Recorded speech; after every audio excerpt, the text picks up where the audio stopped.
જે પ્રમાણે આપણે ઘણા બધા સમયથી જોઈએ છીએ, મંડળી અને અલગ અલગ પ્રકારે બતાવવામાં આવેલી છે નવા કરારમાં, સિમ્બોલના રૂપમાં, સાંકેતિક રૂપે મંડળીને અલગ અલગ સંકેતો આપવામાં આવ્યા છે, સિમ્બોલ આપવામાં આવ્યા છે નવા કરારની અંદર. મેં અગાઉ કીધા છે, ફરી તમારે આગળ રિપીટ કરી દઉં છું. સૌથી પહેલું સિમ્બોલ શું છે? દેવનું ઘર. શું છે સૌથી પહેલું સિમ્બોલ નવા કરારમાં? દેવનું ઘર. એ મંડળીનું સાંકેતિક રૂપ આપવામાં આવ્યું છે સમજાવવાના માટે, કે મંડળીને કેવી રીતે સમજાવાય, તો એ દેવનું ઘર છે. શું છે? The house of God, the first. એ આપણે ક્યાં વાંચીએ છીએ? એફએસસીના પત્રના 2 અધ્યાયની 20 થી 22 કલમમાં આપણે વાંચીએ છીએ. તમે તમારા સમયમાં ઘરે વાંચજો, અત્યારે જોવાના નથી, પછી જોઈશું. એફએસસીનો પત્ર 2 અધ્યાય 20 થી 22મી કલમની અંદર ઈસુ ખ્રિસ્તનું શરીર અથવા તો મંડળી, માફ કરજો, તે દેવનું ઘર બતાવવામાં આવેલું છે. બીજું, તેને દેવની શરીર અથવા તો મંડળીને શરીર તરીકે બતાવવામાં આવેલું છે. શું બતાવવામાં આવ્યું છે? બોડી, દેહ એ તરીકે બતાવવામાં આવેલું છે દેવના વચનની અંદર. તે આપણે વાંચી જઈએ છીએ એફએસસીના પત્રના 2 અધ્યાય પહેલા અધ્યાયની અંદર તેની 22મી કલમથી લઈને 23મી કલમ સુધી. સાથે સાથે આપણે તેને વાંચીએ છીએ 1 કોરિન્થીના 12મા અધ્યાયની 22મી કલમ 27મી કલમથી લઈને છેલ્લે સુધી. એ વિશે આપણે વાંચીએ છીએ. શરીર તે ખ્રિસ્તનું છે અને તમે સર્વ તેનું શરીર છો, તેના જુદા જુદા અંગોના અવયવો છો. ત્રીજું, સાંકેતિક રીતે જે બતાવવામાં આવ્યું છે નવા કરારની અંદર મંડળીને, તે કન્યાના રૂપમાં બતાવવામાં આવ્યું. શું બતાવવામાં આવ્યું છે? બ્રાઇડ. શું બતાવવામાં આવી છે? કન્યા બતાવવામાં આવી છે. તે એફએસસીના પત્રના 5મા અધ્યાયની 22મી કલમથી લઈને છેલ્લી કુલીમ સુધી બતાવવામાં આવ્યું છે. એફએસસી 5 22મી કલમથી લઈને 33મી કલમ સુધી. ત્યાં આગળ કન્યા કેવી હોય અને કન્યા શું છે, કન્યાની સાથેનો પતિ અને પત્નીનો જે સંબંધ છે તે વિશે ત્યાં બતાવવામાં આવેલું છે. આ ત્રીજું હતું. ચોથું, આપણને એક ટોળું કે ફ્લોકના રૂપમાં બતાવવામાં આવ્યું છે યોહાનની સુવાર્તાના 10મા અધ્યાયની અંદર. એક ઘેટાપાળક અને એનું ટોળું, એ રીતે સાંકેતિક રૂપમાં મંડળી અને તેનો જે ઘેટાપાળકની સાથે ટોળાનો જે સંબંધ છે તે રીતે બતાવવામાં આવેલું છે. તે જ યોહાનની સુવાર્તાના 15મા અધ્યાયની અંદર દ્રાક્ષાવેલાના રૂપમાં, પ્રતીકના રૂપમાં બતાવવામાં આવેલું છે. હું ખરો દ્રાક્ષાવેલો છું અને તમે શું છો? મારી તમે ડાળીઓ છો. એ સાંકેતિક રીતે એ બતાવવામાં આવેલું છે. તો આ બધા અલગ સંકેત રીતે શા માટે બતાવવામાં આવ્યા છે? જેથી કરીને આપણે સમજીએ. શું સમજીએ? કે મંડળીનો ઈસુ ખ્રિસ્તની સાથે સંબંધ શું છે? What is the relationship between the church and the Christ? ખ્રિસ્તની સાથે મંડળીનો શું સંબંધ છે એ આપણે સમજીએ માટે અલગ રીતે બતાવવામાં આવ્યું છે. મેં તમને કહ્યું કે સૌથી પહેલાં ઘરના રૂપમાં બતાવવામાં આવ્યું છે, અને જે ફાઇનલ જે છે, છેલ્લું જે છે તે કન્યા છે. કોણ છે? લાસ્ટ શું છે? કન્યા. પહેલાં કન્યા નથી. ઘણીવાર લોકો કહે છે કે અમે તો પ્રભુની કન્યા છે, પ્રભુની કન્યા છે. નો, અમે પ્રભુની કન્યા થઈશું. શું છે? થઈશું, હમણાં નથી. પ્રકટીકરણના પુસ્તકની અંદર આપણે તે વિશે જોઈએ છે. જ્યારે આપણે વાંચીએ છીએ પ્રકટીકરણના પુસ્તકની અંદર, ધીસ ઇઝ અલ્ટિમેટ ગોલ, છેલ્લો ઉદ્દેશ દેવનો છે, તે ત્યાં આપણે વાંચીએ છીએ. પ્રકટીકરણ 21 અને તેની 9મી કલમ. પ્રકટીકરણ 21 અને 9મી કલમ. પછી જે 7 દૂતોની પાસે છેલ્લા 7 અમૃત ભરેલા હતા, 7 પ્યાલા હતા, તેઓને એક મારી પાસે આવીને મને કહ્યું કે અહીં આવ, અને જે કન્યા હલવાનની વહુ છે તેને હું દેખાડીશ. જે હલવાનની વહુ છે, જે કન્યા હલવાનની શું છે? વહુ છે, પત્ની છે. કોની? હલવાનની, ખ્રિસ્તની. તે હું તને શું બતાવીશ? દેખાડીશ. ત્યાં એ દેખાડવામાં આવ્યું. અને તે શું હતું? 21મો અધ્યાય 1લી કલમ. નવું આકાશ તથા નવું યરુશલેમ મેં પૃથ્વી મેં જોયા. આકાશ તથા પૃથ્વી જતા રહેલા હતા, સમુદ્ર હવે છે જ નહીં. 2જી કલમ. વળી મેં પવિત્ર નગર નવું યરુશલેમ દેવની પાસેથી આકાશમાંથી ઉતરતું જોયું. જેમ કન્યા પોતાના વરને સારું શણગારવામાં આવેલું હતું, તેમ તે તૈયાર કરેલું. હા, તેમ તે શું હતું? તો એ કન્યા કોણ છે? એ કોણ છે? મંદિર. મંદિર શું છે? પણ કયું મંદિર? ઉપરથી ઉતારવામાં આવ્યું. નવું યરુશલેમ કહેવામાં. શું કહેવામાં આવે છે ને? આ બધા માર્મિક વાતો છે. આ અલ્ટિમેટ ગોલ જે છે તે કન્યા છે. સૌથી પહેલાં શરીર, અને એની પણ પહેલાં શું આવે છે? મંદિર. શું આવે છે? હવે થોડુંક તમને સિક્વન્સમાં સમજાવીશ તો તમને બરાબર એનું કન્સેપ્ટ ક્લિયર થઈ જશે. કન્યા તૈયાર નથી, કન્યા થશે. જ્યારે પ્રભુએ આદમને બનાવ્યો ત્યારે હવા બનાવેલી, પરંતુ હવા બનતા પહેલાં આદમને શું કર્યું? દેવે ભર ઊંઘની અંદર નાખ્યો. શું નાખ્યો? ભર ઊંઘમાં નાખ્યો, સુવડાવી દીધો એને. કેમ? કારણ કે દેવ ચાહતો હતો કે આદમને કોણ મળે? એની સહાયકારી. કોણ મળે? કમ્પેનિયન ઇંગ્લિશમાં, સહાયકારી મળે. કે સહાયકારી કોઈ હતી નહીં, અને દેવની ઈચ્છા એવી હતી કે આદમને એક સહાયકારી મળે. માટે દેવે આદમને ભર ઊંઘની અંદર નાખ્યું. પહેલું ઓપરેશન દેવે કર્યું, ક્લોરોફોર્મ સૂંઘાડી દે. ક્લોરોફોર્મની શોધ એનાથી થઈ. ઓકે, એનીવે, તો જ્યારે તે સૂઈ ગયો ત્યારે શું કર્યું દેવે? તેની પાંસળી લીધી, તેની ઠેકાણે માઉસ ભર્યું અને તેમાંથી શું બનાવી? હવા બનાવી. કેમાંથી લેવામાં આવી હવાને? આદમમાંથી. કોના માટે લેવામાં આવી? આદમના માટે. કેવી રીતે લેવામાં આવી? આદમથી, દેવે લીધી. સમજાવી મારી વાત? તો મંડળી કોનામાંથી લેવામાં આવેલી છે? ઈસુ ખ્રિસ્તમાં.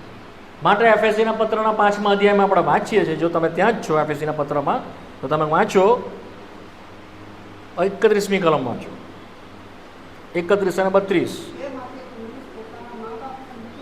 હા હા હા. પછી 32. આ મોટો મર્મ છે. હું ખ્રિસ્ત તથા, હા, તેઓ બંને એક દેહ થશે. કોણ? સ્ત્રી અને પુરુષ. પણ આ હું કોના વિશે કહું છું? ખ્રિસ્ત અને એની મંડળી. એના વિશે કહું છું. ઇટર્નિટી સુધી એ મંડળી ખ્રિસ્તની સાથે રહેવાની છે. કન્યા બધા નથી. સમજજો બરાબર, ડોન્ટ મિસઅન્ડરસ્ટેન્ડ. જેટલા પૃથ્વી પર છે વિશ્વાસીઓ, તેઓ બધા કન્યા નથી. કન્યામાં ભાગ ખાલી જયવંત લોકો પર જેઓ થશે, જેઓ જયવંત ઉચકાઈ જશે રેપ્ચરમાં, તેઓ ઉપરથી ઉતરશે નવા યરુશલેમના રૂપમાં.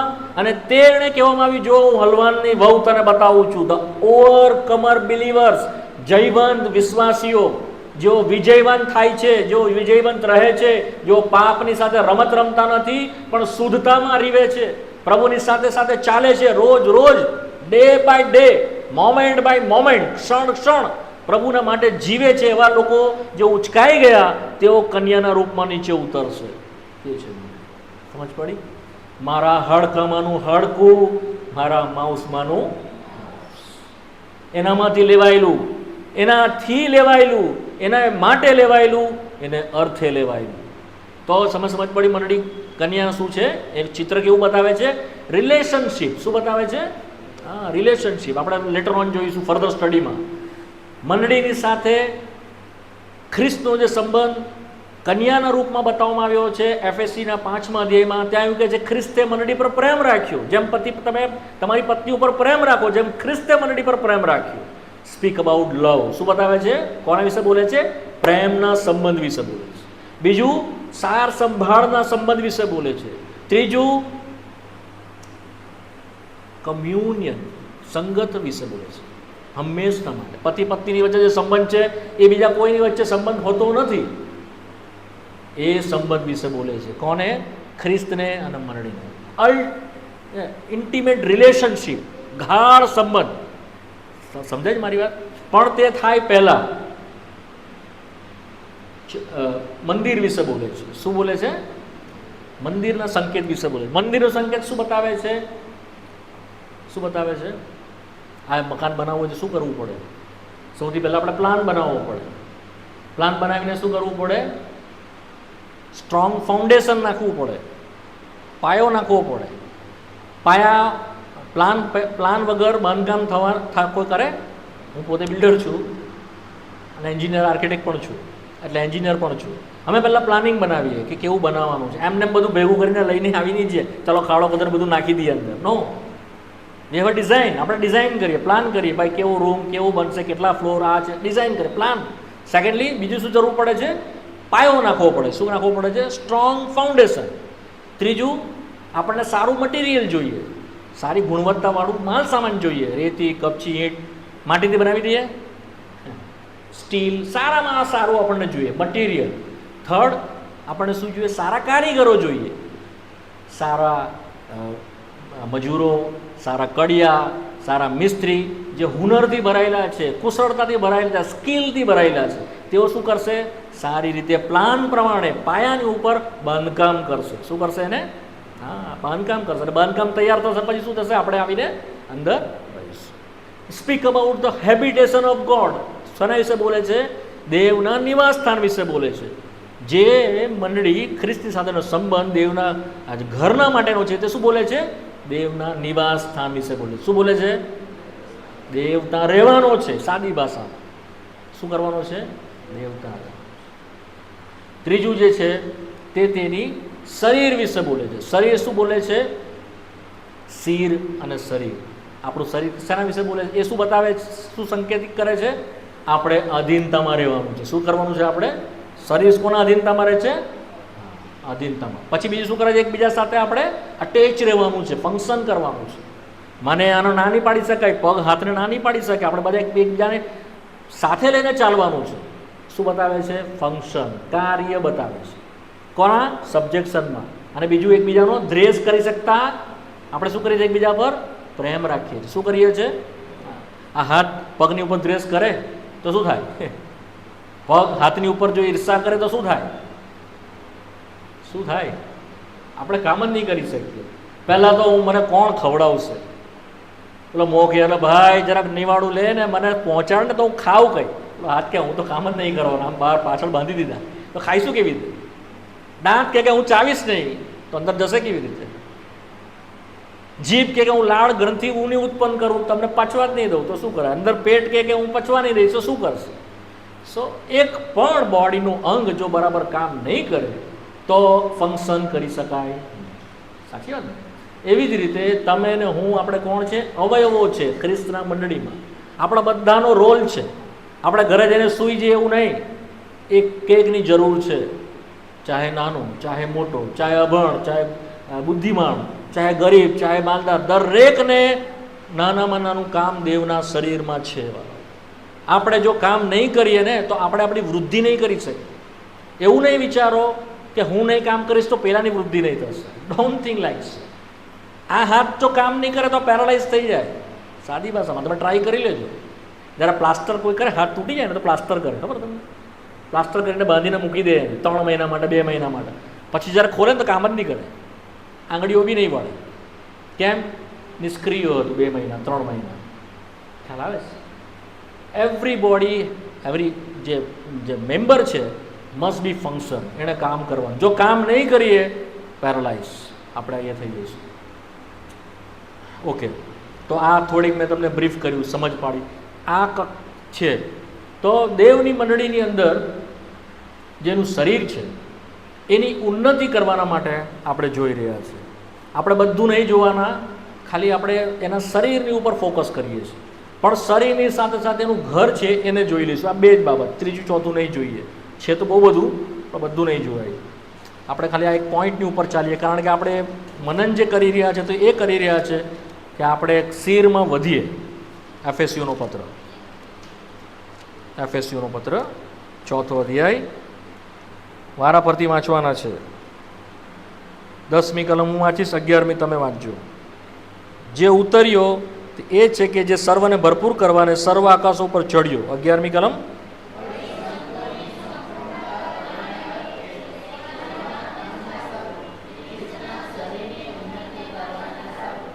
તેણે કેટલાક પ્રેરિતો, કેટલાક પ્રબોધકો, કેટલાક સુવાર્તિકો અને કેટલાક પાળકો તથા ઉપદેશકો આપ્યા.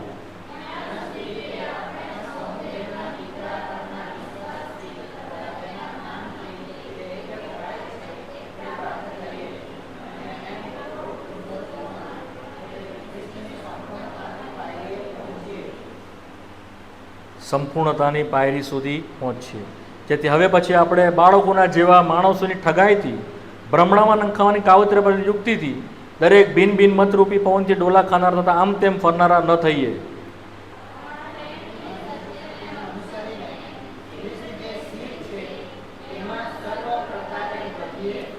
એનાથી આખું શરીર ગોઠવાઈને, દરેક સાંધા વડે જોડાઈને, દરેક અંગ પોતાની શક્તિ પ્રમાણે કાર્ય કર્યાથી પ્રેમમાં પોતાની ઉન્નતિને સારું પોતાની વૃદ્ધિ.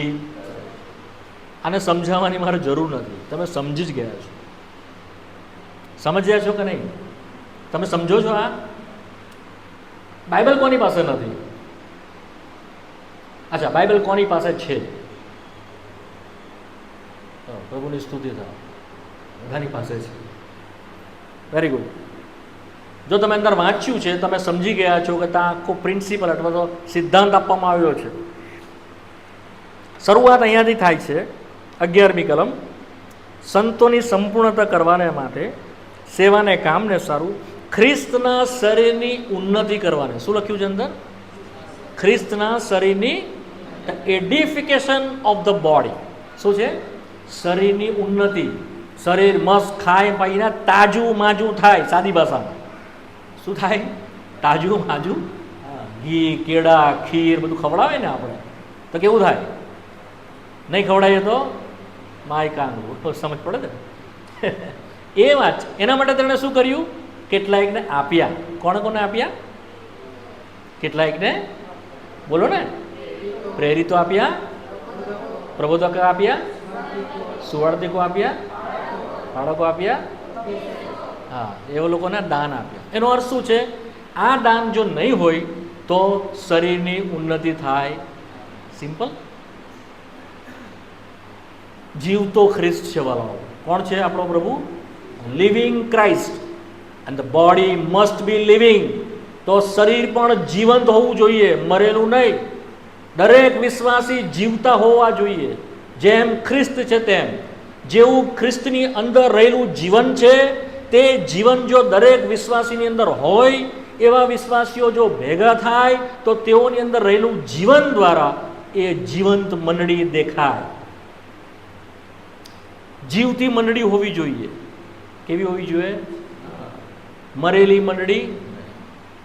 જો જીવતી મંડળી ત્યારે હોય છે કે જ્યારે તેઓ સ્ટ્રોંગ ફાઉન્ડેશનની ઉપર, સાચા પાયાની ઉપર એ મંડળી બાંધેલી હોય. જીવતા પથ્થરો એ બનેલા હોય. જ્યાં સુધી જીવતા પથ્થર થતા નથી ત્યાં સુધી જીવતી મંડળી બનતી નથી. એફએસી 2 એ ફર્ધર સ્ટેપ છે. મેં તમને કહ્યું તે પ્રમાણે આની પહેલાનો પ્રથમ સ્ટેપ શું આવે છે? ફાઉન્ડેશન. શું આવે છે? પાયો. પાયાની ઉપર બાંધકામ થયેલી મંડળી એટલે કે ઘર જે બતાવે છે એ પછી આ બધા રિલેશનશીપની વાત આવે છે. માટે મેં તમને કહ્યું ત્યાર પછી દેહની વાત આવે છે, ત્યાર પછી કન્યાની વાત આવશે. આ બધા સિક્વન્સ છે. પહેલું સિક્વન્સ શું બતાવે છે? આપણે સાચા પાયા પર બંધેલા હોવા જોઈએ, તો આપણે જીવતા દેવનું ઘર છે. ખબર પડી મારી વાત? તમે દેવની ઇમારત છો. પહેલું કરંથી તેનો 3જો અધ્યાય 9મી અને 10મી કલમ. 1 Corinthians chapter 3 verse 9 and 10. પહેલું કરંથી ઝડપથી 3જો અધ્યાય 9મી અને 10મી કલમ ઝડપથી વાંચો. હા, તમે દેવની ઇમારત છો. You are the building of God. તમે દેવની ઇમારત છો. અચ્છા, હા હા હા, પાયો નાખ્યો. હા,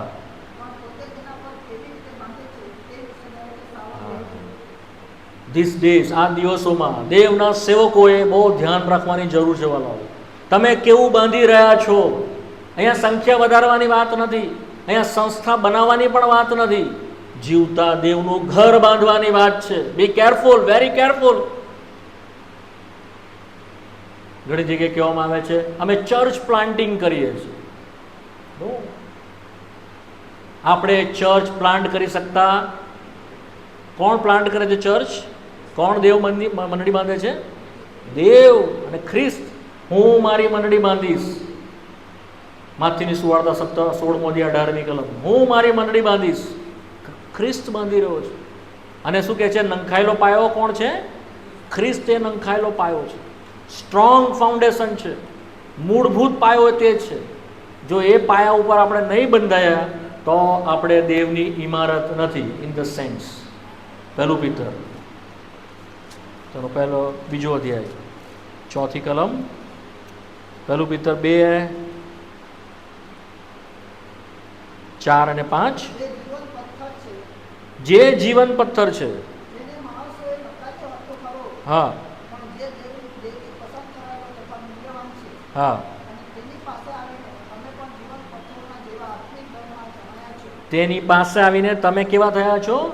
જીવન પથ્થરોના જેવા આત્મિક ઘરમાં ચણાયા છો. કોની ઉપર ચણાયો છો? જે જીવન પથ્થર છે. કોણ છે?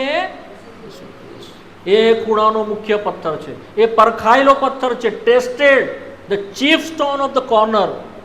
અને એની ઉપર મંડળી બનતી જાય છે, બંધાતા જીવતા પથ્થરો. શું તમે જીવન પામ્યા? તો તમે જીવતા પથ્થર છો.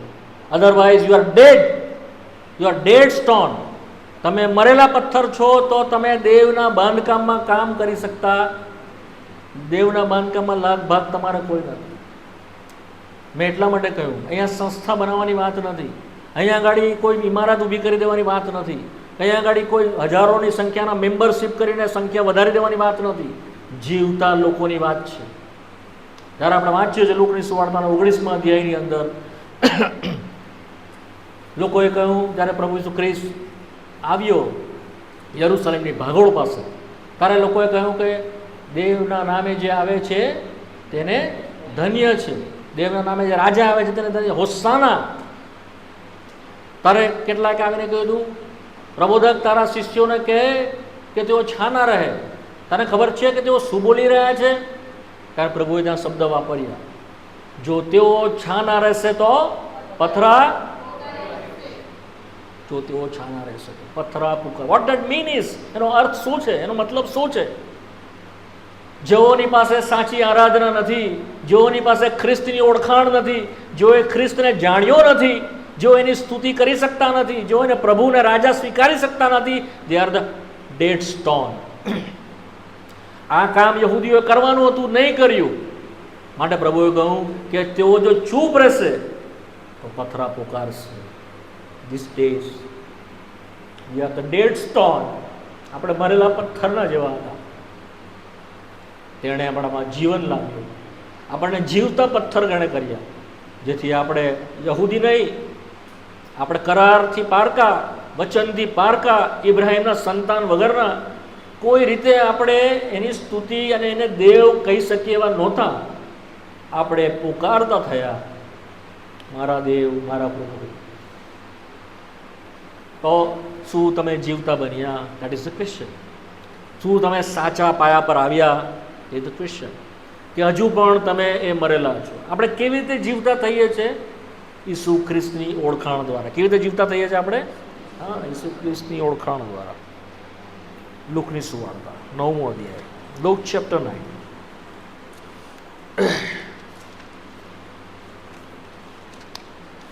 લુકની સુવાર્તા 6ઠો અધ્યાય, માફ કરજો, 6ઠો અધ્યાય, આગળ 46મી કલમથી 49મી કલમ આપી છે. સમયના અભાવે ખાલી હું 48મી કલમમાં છું. 48, 6:48.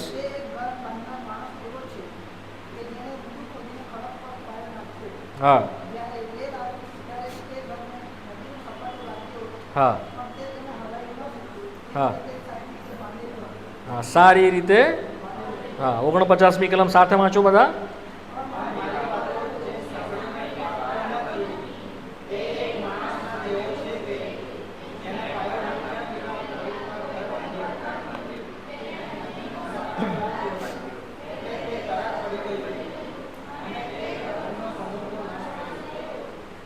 અહીં આગળ બે વ્યક્તિની વાત કરવામાં આવી, એક બુદ્ધિમાન અને એક મૂર્ખ. સાથે સાથે તેઓ બંને મકાન બનાવી રહ્યા છે એવી વાત કરવામાં આવી. મકાન એક જણાએ શાના ઉપર બનાવ્યું? ખડકની ઉપર બનાવ્યું. બીજાએ શાના પર બનાવ્યું? શાના પર બનાવ્યું? હા, રેતી પર બનાવ્યું. પણ ઇમ્પોર્ટન્ટ વર્ડ શું લખવામાં આવ્યો છે? પાયો નાખીને. અને પાયો નાખ્યા, વાંચ્યું કે નહીં તમે? શું લખ્યું છે? ખડક પર શું નાખ્યું એણે? પાયો નાખ્યો, 48મી કલમ. તા માર્ક કરો તો એણે શું કર્યું? ખડક પર પાયો. હા, અને 49મી કલમમાં શું વાંચીએ છીએ? જેણે પાયો નાખ્યા વિના. નાઉ અન્ડરસ્ટેન્ડ ધીસ માઇન્ડ. આનું અર્થ સમજીએ.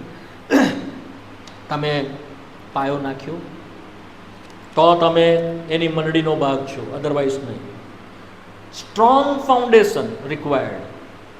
નંખાયેલો પાયો તો ખ્રિસ્ત છે, એના વગર બીજો કોઈ પાયો નાખી શકતું નથી.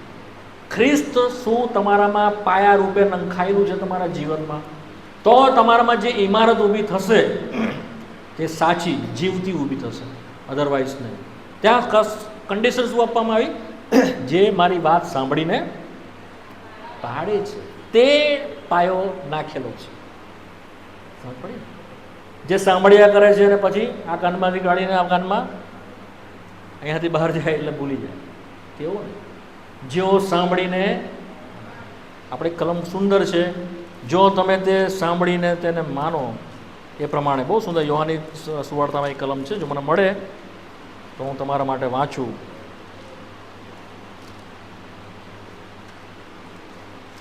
તો તમને ધન્ય છે.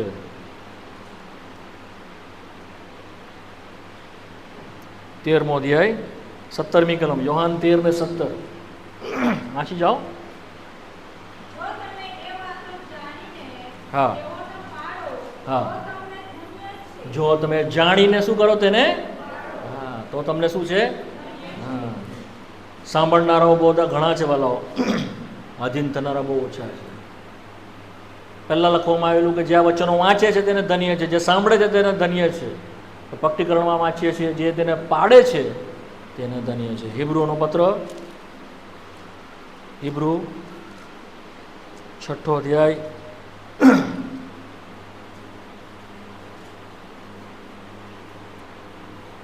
9મી કલમ.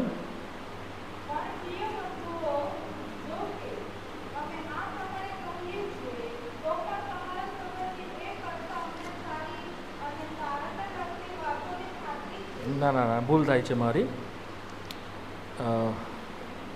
હિબ્રુ 5 અને 9, 5 ને 9. હા,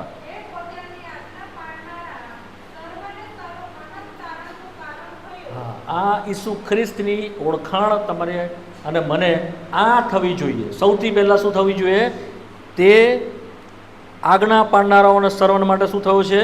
અનંત તારણનું કારણ થયું. He is the source of the salvation. તારણનો સોર્સ કે સ્ત્રોત એ બનેલો છે કોના માટે?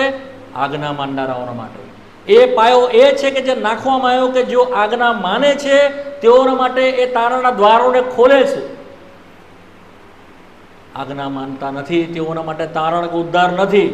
આ સિમ્પલ વાત તમારા મનમાં ઉઠવા દો. બંને જણા બાંધી તો રહ્યા છે, પણ તમે આ બંને બાંધનારા કોણ છે? બંને વિશ્વાસી જ છે. આ બંને બાંધનારા ખ્રિસ્તી જ છે. પણ એક જણા પાયો એવો છે કે ખાલી સાંભળે છે, અધીન થતા નથી. પણ એક એવો છે કે જે સાંભળીને શું થાય છે? હરખથી તેને સ્વીકારે છે અને ફળ આપે છે, અધીન થાય છે. આ તેના જેવું છે. શું તમે કદી તમારા જીવનમાં આવ્યો? અમે વારંવાર તમને સુવાર્તા આપીએ છીએ. શું તમે કદી પણ ખ્રિસ્તની આગળ એનો જે સ્વીકાર છે સાચા અર્થમાં કર્યો? ભૂલી જાઓ તમારા કેટલા રોગ તે માફ કરે છે, તમારા રોગ મટાડે છે. ભૂલી જાઓ તમારી કેટલી જરૂરિયાત પૂરી કરે છે. ભૂલી જાઓ તમને કેટલી એને વસ્તુઓ તમને આપે છે. શું તમે તેના લોહીથી ધોવાયા? That is the question. આ અનંત કાળમાં આ જ પ્રશ્ન દેવ તમને પૂછશે. શું તમે મારા દીકરાના લોહીથી ધોવાયેલા છો?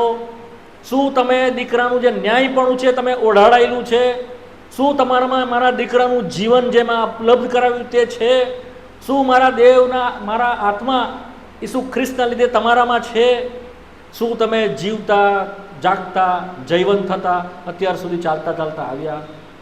આ પ્રશ્ન દેવ પૂછશે, બીજો પ્રશ્ન નહીં પૂછે. આપણી ઓળખાણ તેની કેવી છે? એ પાયો છે. શું ઈસુ ખ્રિસ્તને તમે ખરેખર ઓળખ્યો વાલાઓ? અમે સુવાર્તાના ગીતો આજ સાંજે બી ગાયા. જો આજે પણ કોઈ દૂર છે, ભાઈ બહેનો, પાપની માફી પામી લો ઈસુ ખ્રિસ્ત દ્વારા. બીજા કોઈથી પાપની માફી નથી.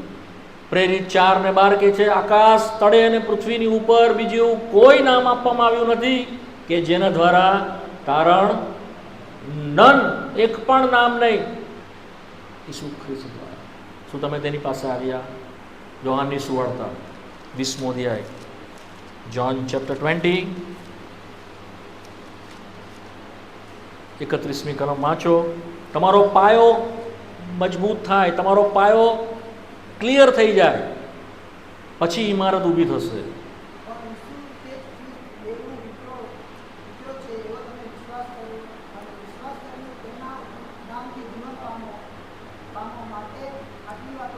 That is the first thing. શું કે છે? ઈસુ તે કોણ છે? ખ્રિસ્ત. સૌથી પહેલા શું છે? હા. સેકન્ડ, તે દેવનો. આ ધ ફર્સ્ટ. અહીંયાથી શરૂઆત થાય છે વાલાઓ. ઈસુ તે કોણ છે? ખ્રિસ્ત એટલે મસાયા. મસાયા એટલે ઉદ્ધાર કરનાર, બચાવનાર. અને તે કોણ છે? જીવતા દેવનો દીકરો. ઇન ધ યુનિવર્સ, આ સૃષ્ટિમાં, આ બ્રહ્માંડની અંદર, આકાશ ને પૃથ્વીની નીચે એક જ સત્ય છે, અને તે સત્ય એ છે ઈસુ ખ્રિસ્ત જીવતા દેવનો દીકરો માણસ બનીને આ જગત પર આવ્યો. શું સત્ય છે? એક જ સત્ય છે. કયું સત્ય છે? ઈસુ ખ્રિસ્ત જીવતા દેવનો દીકરો માણસ બનીને. પ્રભુનો બહુ મોટા દાસ, જબરજસ્ત માઇટીલી પ્રભુ એનો ઉપયોગ કર્યો. વોચમેનની એનું નામ ચાઇનાની અંદર પુષ્કળતાથી પ્રભુ એને વાપર્યું. માર્વલસ. જ્યારે તેને 20 વર્ષ બંદીવાન તરીકે કેદખાનામાં ચાઇનાની જેલમાં નાખી દેવામાં આવ્યું, બધું ભૂલી ગયો બિચારો. એટલું બધું જ્ઞાન પ્રભુ એને આપેલું, સમજણ આપેલી વચનની. એના જેવા પુસ્તક મેં કોઈના વાંચ્યા નથી. મારું પર્સનલ ઓપિનિયન છે. પ્રભુએ પુષ્કળ સમજણ એના આપી.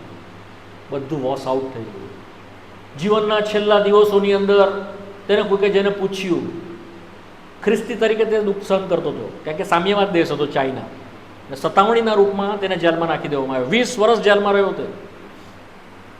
એને પૂછવામાં આવ્યું કે જો તું ઈસુ ખ્રિસ્તનો નકાર કરે તો અમે તને છોડી દઈએ, તું ફ્રી છે, તું જ્યાં ગમે ત્યાં જઈ શકે. એને કહ્યું, આઈ કાન્ટ, હું કરી શકતો નથી, હું ખ્રિસ્તનો નકાર કરી શકતો નથી. એને પૂછવામાં આવ્યું, શું તને કંઈ યાદ છે 20 વર્ષમાં? શું હવે તને કંઈ યાદ રહ્યું? હું બધું ભૂલી ગયો. એક જ વાત હું જાણું છું, ઈસુ ખ્રિસ્ત જીવતા દેવનો દીકરો માણસ બનીને આ જગતમાં આવ્યો. એટલા સિવાય હું બીજું કંઈ જાણતો. શું તમે તે જાણ્યું? ફાઉન્ડેશન જે હું કહું છું ને તમને, પાયો, આ ક્લિયર તમારો થવો જોઈએ. કેમ? કારણ કે માથીની સુવાર્તા 16મો અધ્યાય 16મી કલમની અંદર પ્રભુ ઈસુએ પૂછ્યું, તમે મારા વિશે શું કહો છો? તારે પિત્તરે શું જવાબ આપ્યો? તું મસીહ જીવતા દેવનો. પછી પ્રભુએ શું કીધું? હા, સિમોન, તને ધન્ય છે. હા, માંસ તથા લોહીએ નહીં. હા, મારા આકાશમાંના બાપે તને જણાવ્યું. પછી હા હા, આ પથ્થર પર, mark that line, that word, આ પથ્થરની ઉપર હું શું બનાવીશ? That strong foundation. આ મતલબ છે એનો, પિત્તરની ઉપર નહીં, પણ જે રેવેલેશન એને આપવામાં આવ્યું, જે પ્રકટીકરણ એને આપવામાં આવ્યું, તું જીવતા દેવનો દીકરો ઈસુ છે, ખ્રિસ્ત તું છે, મસીહ છે. આ સમજણની ઉપર મંડળી ઊભી થાય છે. Clear? That is the foundation. આ પાયો છે. તમે સમજ્યા? તમે સમજ્યા? હું રિપીટ કરું છું, મને ખ્યાલ છે તમને સમજવામાં મુશ્કેલી પડે છે. પાયો શું છે? ઈસુ ખ્રિસ્તની ઓળખાણ. ઈસુ ખ્રિસ્તની ઓળખાણ શી છે? જીવતા, આ બધું જે બનાવ્યું છે ને એનો દીકરો છે, તે શું થયો? મસીહ થયો. શું થયો? મસીહ થયો, બચાવનાર થયો, ખ્રિસ્ત થયો અને પ્રભુ થયો, નીચે આવ્યો. આ પ્રકટીકરણ આપણને હોવું જોઈએ. બીજી કોઈ ફિલોસોફી નહીં તમને નહીં બચાવશે વાલા. એના પર મંડળી ઊભી થશે નહીં. આજે મંડળીઓ કેમ એમ છે? જો આવે ને પવન તો ઉડી જાય આખી. પવનમાં આમ થાય છે. કેમ? ફાઉન્ડેશન નથી. ફાઉન્ડેશન શું છે? ઈસુ ખ્રિસ્ત જીવતા દેવનો દીકરો છે. તે શું છે? મસીહ છે. તે શું છે? ઉદ્ધારક છે. પ્રેરિતોનું કૃત્યો બીજો અધ્યાય 37મી કલમ.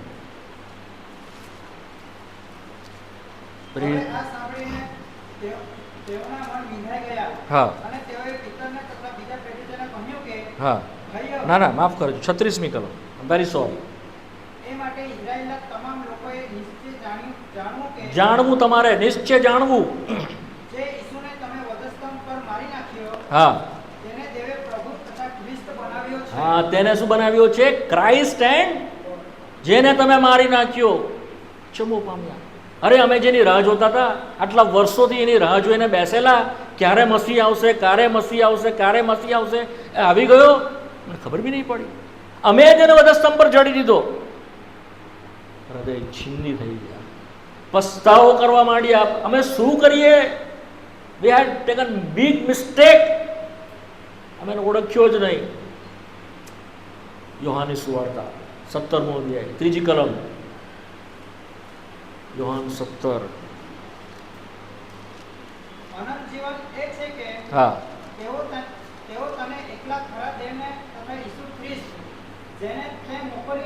હા, બસ આ જ અનંત જીવન છે, આ જ સ્વર્ગ છે, આ જ દેવની સાથે અનંતકાળ રહેવાની વાત છે. તમે તેને ઓળખો. શું કરો તેને? આ ફાઉન્ડેશન છે, આ પાયો છે.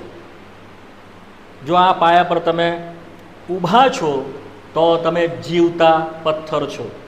તમે જીવતા પથ્થરો આવી રીતે ભેગા થશો તો તમે ખ્રિસ્તનું, બાપનું, દેવનું શું થશો? ઘર બનશો. શું બનશો? ઘર બનશો તો દેવ એ ઘરમાં રહેશે. 10-15 ચોપડીઓ ભેગી કરી દઈએ, થોડા વાજિંત્રો વસાવી દઈએ, માઇક લઈ આવીએ, સિસ્ટમ લઈ આવીએ, છાપરું નાખી દઈએ, 15 માણસોને ભેગા કરી દઈએ અને પછી મંડળી તૈયાર ન હોય. એ મંડળી નો. Come to on that real ground. આ પાયા ઉપર આવો, ઈસુની ઓળખાણમાં આવો. પહેલા એ કોણ છે? નહીં તો શું લાગભાગ છે આપણને? કોઈ લાગભાગ નથી એ દેવની સાથે આપણને, જો તમે ખ્રિસ્ત નહીં ઓળખો. જીવતા દેવનો દીકરો. હવે શું બન્યો?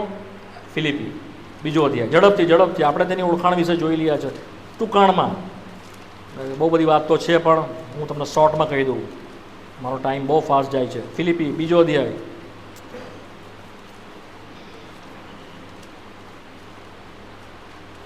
ફિલિપીનો પત્ર બીજો અધ્યાય 7મી કલમ. હા હા, શેમાં આવ્યો? એ manifested in the form of man. માણસ આકારમાં પ્રગટ થયો. જે હું વારંવાર તમને કહું છું, મારા દરેક સંદેશમાં આ વાત હું લઉં છું અને કહું છું તમને. દેવ કે જે માણસ, જીવતા દેવનો દીકરો શું બન્યો? માણસ બન્યો, દાસ થયો. ટૂંક માય પ્લેસ, મારી જગ્યા તેણે લીધી. શું કરી એણે? આ મને ખબર હોવી જોઈએ. આ પાયો છે. શું કહીએ? મને ખબર હોવી જોઈએ. તેણે મારી જગ્યા લીધી. અચ્છા, આવીને શું કર્યું તેણે? વાંચો 8મી કલમ.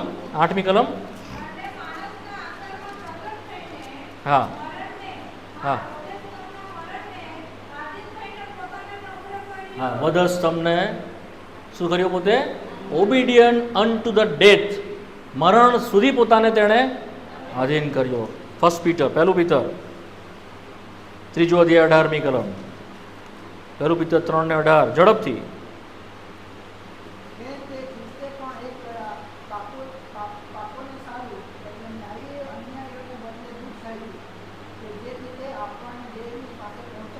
ખ્રિસ્તે શું કર્યું? કોના બદલે દુઃખ સહ્યું? અન્યાયને બદલે તેણે શું કર્યું? શું તમે જાણ્યું? એ દુઃખ કોનું હતું? એણે સહ્યું. ન્યાયીએ અન્યાયીઓની બદલે. તમને કહેવા જે માંગુ છું, તેણે આપણી જગ્યા લીધી. સબસ્ટિટ્યુટ ઇંગ્લિશમાં કહેવામાં આવે છે, અવેજીમાં. તમે નોકરી પર નહીં જાઓ ને તમારી જગ્યાએ કોઈ બીજો જાય ને, અવેજી. તમારા ખેતરે તમે નહીં જાઓ ને તમે કહો ભાઈ મારા બદલે તમે જી આવજો ને, અવેજીમાં. તમારા બદલે, મારા બદલે. ખાલી દેવ તરીકે માણસ બન્યો એટલું નથી, માણસ બનીને આવીને એણે શું કર્યું? સહન કર્યું. શું કર્યું? હા, નાવ તેણે પ્રાયશ્ચિત કર્યું. પહેલું યોહાન ચોથો અધ્યાય 10મી કલમ. આપણે દેવ પર પ્રેમ રાખ્યો એમાં પ્રેમ નહીં, પણ તેણે આપણા પર પ્રેમ રાખ્યો અને પોતાના પુત્રના આપણા પાપનું પ્રાયશ્ચિત થવા માટે મોકલ્યો, એમાં પ્રેમ છે. એણે આપણા બદલે શું કર્યું? પ્રાયશ્ચિત કર્યું. શેમાં પ્રાયશ્ચિત કર્યું? એના લોહીમાં. શેમાં? એના લોહીમાં. એફએસી 1:7 કે છે એને લોહીમાં આપણને ઉદ્ધાર એટલે પાપની માફી આપવામાં આવી છે. માથીની સુવાર્તા 20મો અધ્યાય ને 28મી કલમમાં કહે છે ઘણાઓને ખંડણીને સારું પોતાનો જીવ આપવાને આવ્યો. શું કરવામાં આવ્યો? સેવા કરાવવા માટે નહીં, સેવા કરવાને. ઘણાઓની ખંડણીને સારું પોતાનો બદલે ટાઈમ લખેલું છે. એની આપણી અવેજીમાં શું તમે જાણ્યું? એ પ્રાયશ્ચિત કર્યું, લોહી વેવડાવ્યું અને આપણી શું કર્યું? દેવું ભરપાઈ કરી આપી. શું કર્યું? પેડ પ્રાઇસ ઇંગ્લિશમાં છે, પેડ પ્રાઇસ. આપણે દેવાદાર છે દેવના. શું છે? આપણે દેવું ભરી શકીએ એમ. લુકની સુવાર્તામાં 7મા અધ્યાયની અંદર જ્યારે સિમોનના ઘરે પ્રભુ ઈસુ ખ્રિસ્ત ગયો અને સિમોનની આગળ તારે બેઠો, સિમોને તેને કશું આપ્યું નહીં, પણ એક પાપી સ્ત્રી આવી, આપણે જોઈએ છે. અને પાપી સ્ત્રી એની પાસે આવી, શું કર્યું તેણે? અત્તરથી એના પગ ધોયા. તારે સિમોન વિચારવા માંડ્યો આ કેવી સ્ત્રી, જેને ખબર નથી પડતી, આને અડકે છે અને ખબર નથી. પ્રભુ જાણી ગયો. પ્રભુ શું કીધું? સિમોન, મારે તને કંઈક કેવું છે. વાંચ્યું છે ને લુકની સુવાર્તાના 7મા અધ્યાયમાં છે. શું પ્રભુ એને કેવું હતું? એને હું આવ્યો તારે તે મને મારા પગ ધોવા માટે પાણી આપ્યું, તે મને ચુંબન કર્યું, તે મારો આવકાર આપ્યો. આ તારે કરવાનું હતું. એ મતલબ છે. શું કરવાનું હતું એને? This is expected. આ તો કરવાનું હતું જે મારી હું એક્સપેક્ટ કરતો હતો તારી પાસે, because I M A guest. હું તારો મહેમાન છું. તું યુ આર ધ હોસ્ટ. તું મને આમંત્રણ આપનાર છે, તે મને બોલાવ્યો છે, તારે આ કરવાનું તે કર્યું. પણ આ સ્ત્રી જે છે અનઇન્વાઇટેડ છે, એને બોલાવેલી નહીં કોઈએ, અનવોન્ટેડ, કોઈ તેને પસંદગી નહોતું કરતું. કેમ? પાપી હતી, ભયંકર પાપથી ભરાયેલી હતી. ત્યાં પ્રભુએ શું કીધું ખબર છે તમે? જે મેન મારો પોઈન્ટ ત્યાં કહેવાનું છે, સિમોન 2 દેવાદાર હતા. એકને 500નું દેવું હતું અને બીજાને 50નું દેવું હતું. જ્યારે તેઓની પાસે વાડી આપવાનું કંઈ નહોતું ત્યારે તેણે બંનેને, તો તેઓ બેમાંથી કોણ વધારે પ્રેમ કરશે? કોણ વધારે પ્રેમ કરશે? હા, જેને વધારે માફ કરવામાં આવ્યું છે. એનો અર્થ શું થયો? સિમોનને ખબર નહોતી કે એને કેટલું માફ થયું છે. હા કે ના? પેલી પાપી સ્ત્રીને ખબર હતી કે એને શું માફ વધારે પ્રેમ. Do you ever consider how much sin of your forgiven? તમારા કેટલા ભયંકર પાપ માફ થયા છે? શું તમે કદી તેનું ધ્યાન કર્યું? કદી વિચાર્યું કે મારા કેટલા બધા પાપ અને કેવા પાપ? યશાયા એમ કહે છે જો તારા પાપ લાલ પડતા અંગારા જેવા હોય, હિમ કરતા શ્વેત થશે. જો તે કિરમજી રંગના રાતા હોય તો તે રૂ જેવા થશે. શું તે થયા? આપણે કેટલા પાપ કરીએ છીએ એક દિવસમાં? તમે કદી ગણ્યા છે એક દિવસમાં કેટલા પાપ? કેટલા આપણે કરીએ છીએ? અગણિત. એમણે કીધું અનકાઉન્ટેડ, ગણી નહીં શકાય. એક ફરોશી આવ્યો અને એણે પ્રભુ ઈસુ ખ્રિસ્તને પૂછ્યું કે મારા ભાઈને મારે કેટલી વાર માફ કરવાનો? 1 વાર 2 વાર? એ મારી વિરુદ્ધ જો પાપ કરે તો એને કેટલી વાર માફ કરવાનો? તો પ્રભુએ શું કીધું? 7 ગણી. એટલે કેટલા થયા? 7, 490. એક દિવસમાં જો તે આટલી વાર પાપ કરે તારી વિરુદ્ધ 490 વાર અને આવીને માફી માંગે તો તારે એને શું કરવાનું? This is a standard of man. આ તો માણસનું મૂલ્ય છે. તો દેવનું કેટલું મોટું હોય? કેટલા પાપ તેણે આપણા માફ કર્યા. જા દીકરા, તારા પાપ તને. જે લોકો આ ભાન છે, જેઓને આ ખબર છે કે કેવી રીતે મારા પાપ માફ થયા, દેવના દીકરાએ કેટલું મોટું બલિદાન આપ્યું છે, કિંમત ભરી છે, પ્રાયશ્ચિત કર્યું છે, તે લોકો સાચા અર્થમાં તેને ઓળખે છે. તેઓના હૃદય હંમેશા ભરાયેલા હોય છે. ગ્રેટિટ્યૂડવાળા છે, આભારી અંતકરણ છે, તેઓ હંમેશા સ્તુતિથી ભરાયેલા હોય છે. એ પેલી પાપી સ્ત્રીની જેમ, તે મારા બધા પાપ માફ કરી દીધા. હમણાં ના હું જે કરી રહ્યો છું તે આવનાર કાળમાં, આવતા સમયમાં જે મારાથી થશે તે બધા, અને શું કર્યું? મને સ્વીકાર્યું. આ વાત છે. શું આ રીતે તમે એને ઓળખ્યો ઈસુ ખ્રિસ્તને? આ ઓળખાણ છે એની. આ શું છે એની? સાચો પાયો. શું છે? હા, સાચો પાયો. બીજી 1-2-3 કલમ જોઈ લઈએ આપણે, શું એના પર વિશ્વાસ કરીએ છીએ. એફએસી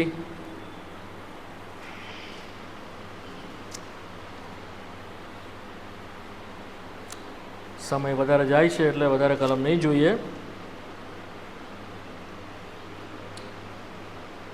ફિલિપીમાં એક કલમ જોઈ લઈએ ખાલી. ફિલિપી એ પહેલાં એક કલમ હિબ્રુની અંદર છે, હિબ્રુનો પત્ર, પહેલો અધ્યાય, 3જી કલમ.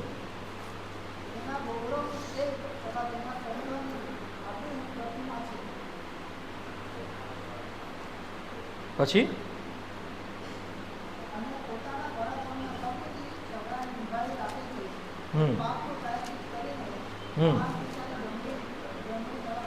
હા, બીજું આપણે શું વિશ્વાસ કરીએ છીએ?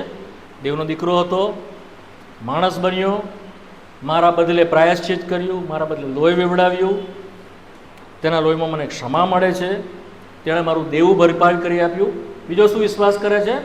આકાશમાં ચડી ગયો. ક્યાં બેઠો છે? શું કરે છે? હા, મધ્યસ્થતા કરે છે. 7મો અધ્યાય, હિબ્રુ 7, 15મી કલમ.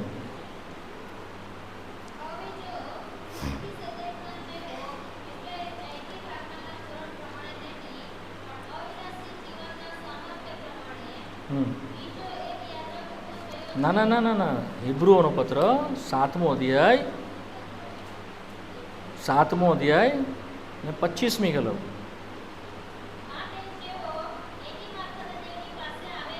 હા હા હા, ફોર એવર શું કરે છે તમારા માટે? મારા માટે શું કરે છે? Still he are doing intercessor. અત્યારે પણ આપણા માટે શું કરે છે? મધ્યસ્થતા કરે છે, પ્રાર્થના કરે છે પિતાને જમણી હાથે. માટે રોજ રોજ આપણને કૃપા આપવામાં આવે છે. પિતા, હજુ તેને માફ કર, હજુ તેની આ નિર્બળતા છે, હજુ પેલામાં ફલાણું છે, ઢેકણું છે, તું હજુ એને સહાય કર, એને મદદ કર. કોણ આપણા માટે પ્રાર્થના કરે છે?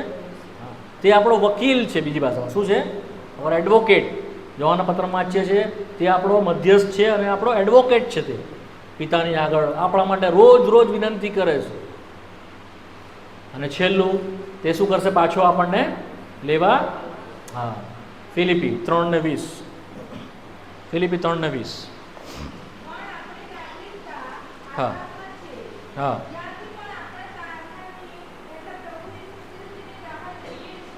હા, બસ બસ બસ બસ. આપણે શું કરીએ છીએ? ઈસુ ખ્રિસ્તની તે આપણને લેવા. હા, યોહાનની સુવાર્તાના 14મા અધ્યાયમાં કહ્યું, હું જાઉં છું ને હું પાછો આવીશ, હું તમારા સારું જગા તૈયાર કરવાના જાઉં છું, અને તે થઈ જશે ત્યારે હું તમને પાછો આવીશ ને મારી સાથે લઈ જઈશ. તો હવે અમે તમને પ્રભુ ઈસુ ખ્રિસ્તની વાત કરી દીધી તમારા સંદર્ભમાં. તમે હવે કોઈ તમને પૂછે તો તમારે આ જ કહેવાનું, બીજું નહીં. શું કહેવાનું? તમે ઈસુ ખ્રિસ્તને કેવી રીતે ઓળખો છો? શું ઓળખો છો? સમજ પડે? કોઈ તમને પૂછે કે ઈસુ વિશે તમે શું કહો છો, તો તમારે શું કહેવાનું? જીવતા દેવનો માણસ બનીને આવ્યો, મારા પાપોના માટે પ્રાયશ્ચિત કર્યું, પોતાનું લોહી મરાયો અને મારું દેવું ભરપાઈ પ્રાયશ્ચિત કરીને ક્યાં ગયો? દેવના જમણા. મારા માટે શું કરે છે? મધ્યસ્થતા કરે, પ્રાર્થના કરે. અને પાછો હું તેની શું કરું છું? રાહ જોઉં છું. શું કરું છું? આ સિમ્પલ સાક્ષી છે. શું છે? શું તમારી છે?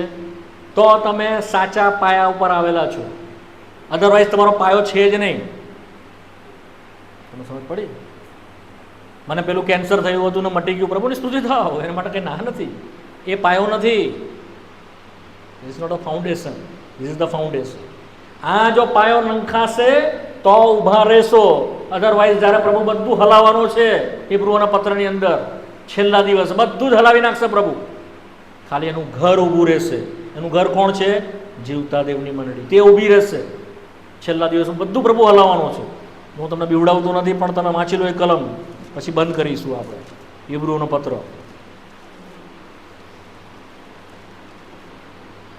એમાં તમારે દ્રઢતાથી ઊભા રહેવાનું છે વાલાઓ. 12મો અધ્યાય આપણે 23મી કલમથી વાંચો. ત્યાં કોણ છે આ લોકો કે જે નહીં હલાવવામાં આવે? વાંચો, સાથે સાથે વાંચો.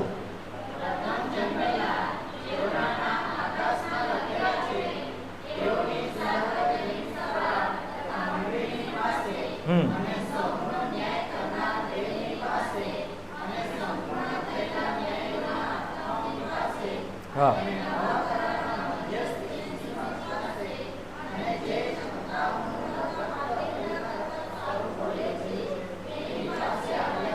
આવ્યા તમે.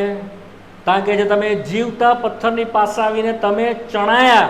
તમે આવ્યા ઈસુના લોહીની પાસે, એ મધ્યસ્થની પાસે, એ જે મંડળી છે તેની પાસે તમે આવ્યા. પછી હા હા 26મી કલમ.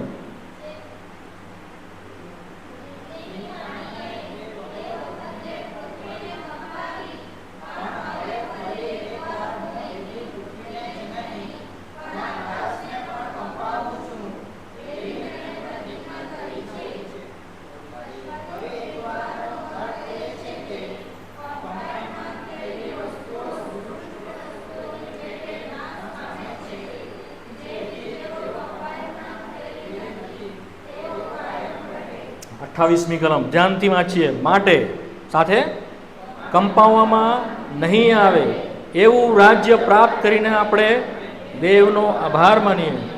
એથી દેવ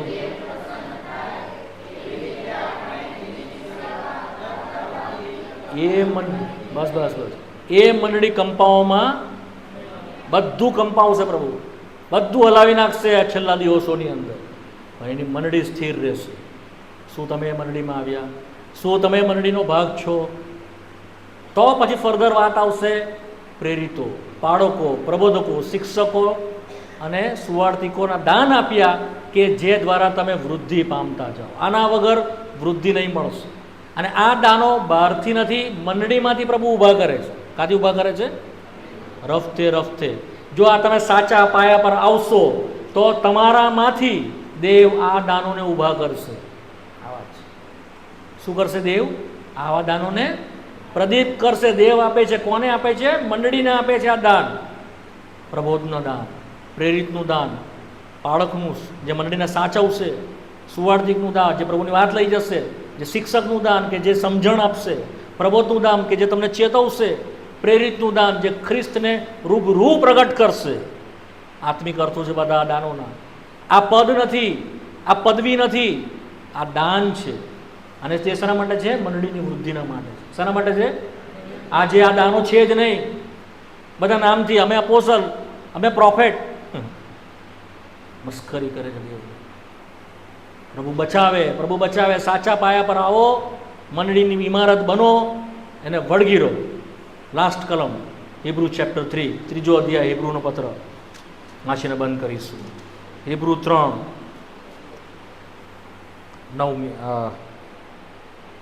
6ઠ્ઠી કલમ. હિબ્રુ 3 ને 6 સાથે વાંચીએ. પણ ખ્રિસ્તો પુત્ર તરીકે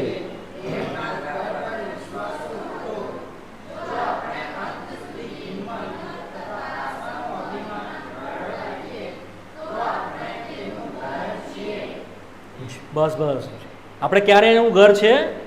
અંત સુધી પકડી રાખીએ. શું કરીએ?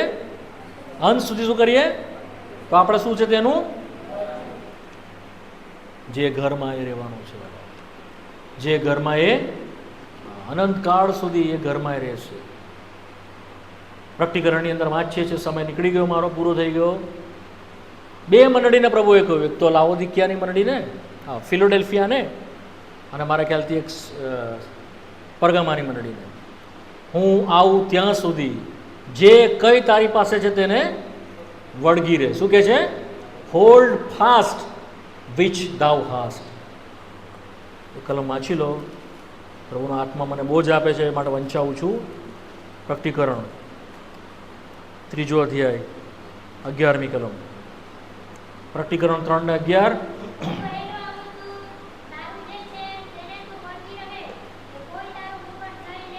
હા, 2 અધ્યાય 25મી કલમ. 2 અધ્યાય 25મી કલમ.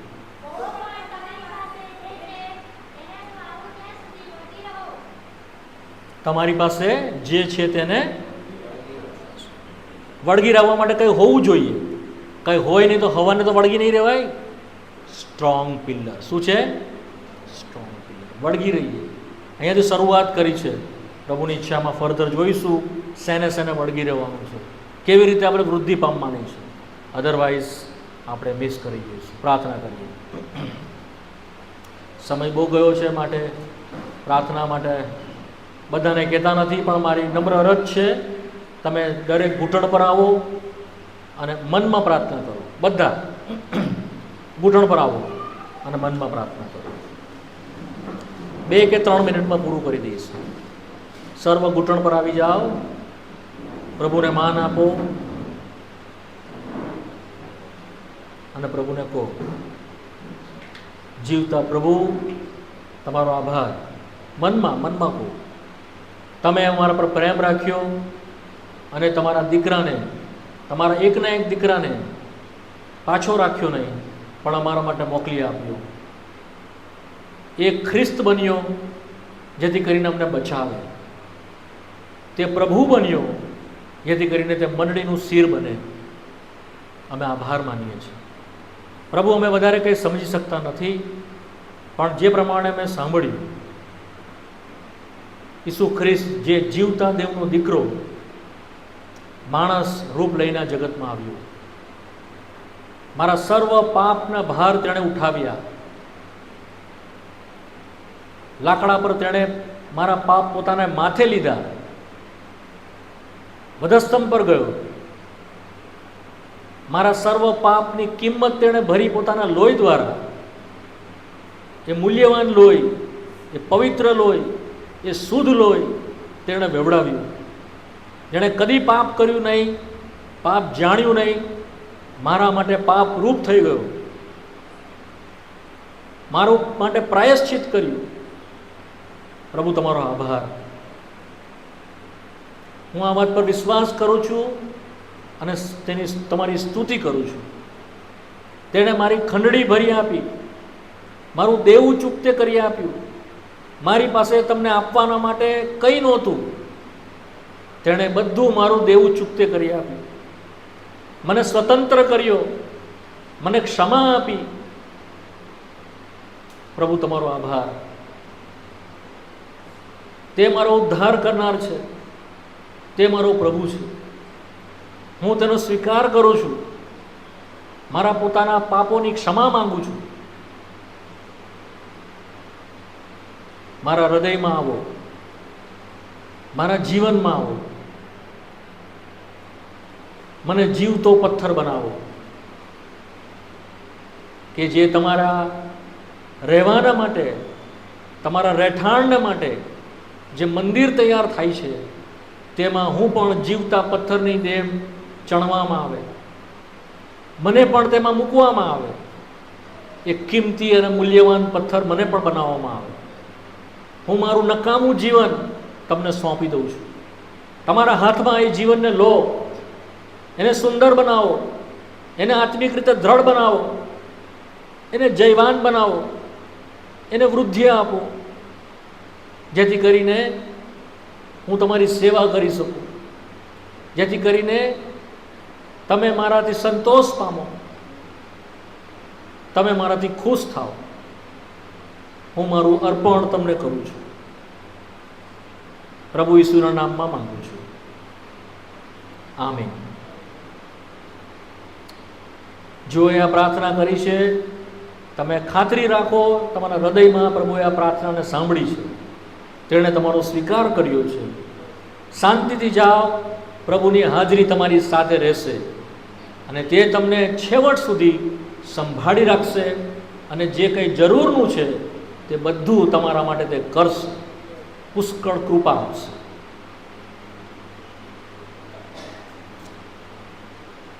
ભાઈ નિરલ પ્રાર્થના કરાવો.